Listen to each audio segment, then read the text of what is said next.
स्वामी रंगनाथाचार्य जी, श्री अयोध्या जी से। श्री राधे। श्री राधे महाराज जी।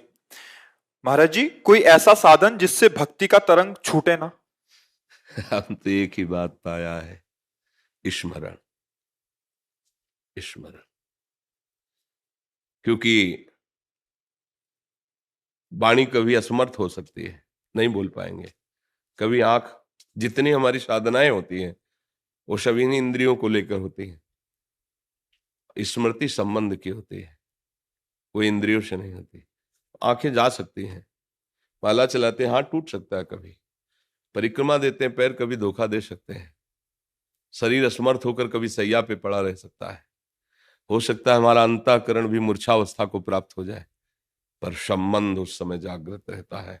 उसी को स्मृति कहते हैं, अखंड स्मृति। यस्य स्मरण मात्रेण जन्म संसार बंधनात् विमुच्यते नमस्तस्मै विष्णवे प्रभु विष्णवे। हरि स्मृति सर्व विपद विमोक्षणम। संपूर्ण गीता सुनने के बाद अर्जुन को एक स्थिति प्राप्त हुई, स्मृति लब्ध्वा, नहीं नष्टो मोहा स्मृति। स्मृति, अपने प्यारे की स्मृति, मधुर मधुर स्मृति, आह भर करके स्मृति, व्याकुल होकर स्मृति, उसकी स्मृति में स्मृति याद, ये भक्ति के अंगों में भी है, स्मृति फल भी है। समस्त भक्ति का फल है अखंड स्मृति, तैल धारावत स्मृति। स्मृति ये अलग वस्तु है, सब क्रियाओं से अलग। जितनी भी साधनाएं बताई गई हैं उन सब का फल है इस, क्योंकि आपने कहा एक जो अखंड चलती है। श्रवणम, कीर्तनम, स्मरणम, विष्णुपाद सेवनम, अर्चनम, वंदनम, दास्यम, सख्य, आत्मनिवेदनम। इसके बाद जो स्मृति मिलती है, यहां जो स्मरण कहा गया वो साधन है। श्रवणम, कीर्तनम, स्मरणम, ये साधन है। जो श्रवण किया, जो कीर्तन किया, उसका स्मरण करो। लेकिन यहां जो अभिसंकेत कर रहे हैं वो इस स्मरण की नहीं कर रहे, वो अखंड स्मृति की कर रहे हैं, जो हमारा संबंध है प्रभु से। जैसे हम शरीर को कभी याद नहीं करते, करते हैं याद बैठ के, सो के उठे तो हमें जानकारी करना पड़ेगा, मैं पुरुष हूं कि स्त्री हूं, मैं जवान हूं कि बूढ़ा हूं। ऐसा कुछ कभी किसी को होता है क्या? तो विस्मृत भी तो नहीं हुआ, स्मृत भी नहीं हुई, तो विस्मरण भी नहीं हुआ। वो स्मृति की बात क्या है कि हमारा अंतःकरण मूर्छावस्था को प्राप्त हो सकता है, हमारी समस्त इंद्रियां निश्चेष्ट हो सकती, चेष्टा शून्य हो सकती, पर हमारी स्मृति अबाध और अखंड रहेगी संबंध के। इंद्रियों में चेतना आएगी तो पता चल जाएगा, और नहीं आएगी तो भी वो अखंड स्मृति चलती है। उसी की प्राप्ति के लिए साधना होती है। ब्रह्म नहीं, माया नहीं, नहीं जीव नहीं काल, अपनी सुधि ना रहे, एक रहे नंदलाल।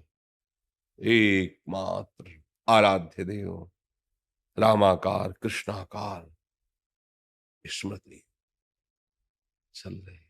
चेतना में है तो सुनाई दे रहा है, दिखाई दे रहा है। नई चेतना में है तो समाधि स्थिति, निद्रा समाधि स्थिति, चाहे मूर्छा में चाहे निद्रा में अखंड स्मृति चलती रहती है। जिसका अभ्यास ऐसा हो गया है कि निरंतर भगवान नाम गुण कीर्तन सेवा सत्संग के अभ्यास से वो स्मृति को प्राप्त, लब्ध्वा स्मृति लब्धा, वो कभी विस्मृति नहीं हो सकती। अखंड स्मृति हर समय बनी रहती है, उसी से परम पद की प्राप्ति होती है। ये बाहरी चेष्टाएं तो एक दिन खत्म हो जाएंगे, जब भूमिका स्थिति बढ़ेगी तब, नहीं तो इस शरीर की दशा ही परिवर्तनशील और नाशवान। ये कोई बराबर स्वस्थ नहीं रहेगा, बराबर ये सब बने नहीं रहेंगे, ये मिटते चले जा रहे हैं प्रतिपल। तो हमें क्या प्राप्त करना है जो इनके बिना भी हो सकता है, वो स्मृति। जैसे ये सब चेष्टाएं सुषुप्त में लय रहती हैं, सुषुप्त में कोई चेष्टा नहीं रहती, पर जब आप जगते हैं तो लगता है कि मैं अच्छा सोया। तो स्मृति थी उस समय भी ना, आप भूले नहीं, वो स्मृति थी मैं की। वही मैं का संबंध जो प्रभु से हुआ है, गुरु प्रताप से, दास्य भाव, सख्य भाव, वात्सल्य भाव, कांता भाव, सहचरी भाव, जिस भाव से वो भाव स्मृति वो फिर परम पद में आरूढ़ कर देती है। उसी की प्राप्ति करनी। जैसे हमारा संबंध शरीर से दृढ़ हो गया है, और शरीर संबंध से शरीर संबंधी प्यारे लगते हैं, भोग प्यारे लगते हैं, अब हम कर भजन रहे हैं, लेकिन स्मृति उनकी चल रही है, विषय भोगों की, विषयी शरीर संबंधियों की, शरीर की। और जिसको स्मृति प्राप्त है वो व्यवहार बरतता हुआ दिखाई दे रहा है, लेकिन उसकी स्मृति भगवदाकार है, वही सिद्ध पुरुष है। बीच बाजार में बैठा हुआ है, लेकिन स्मृति भगवदाकार है। घर परिवार में बैठा हुआ है, स्मृति भगवदाकार है।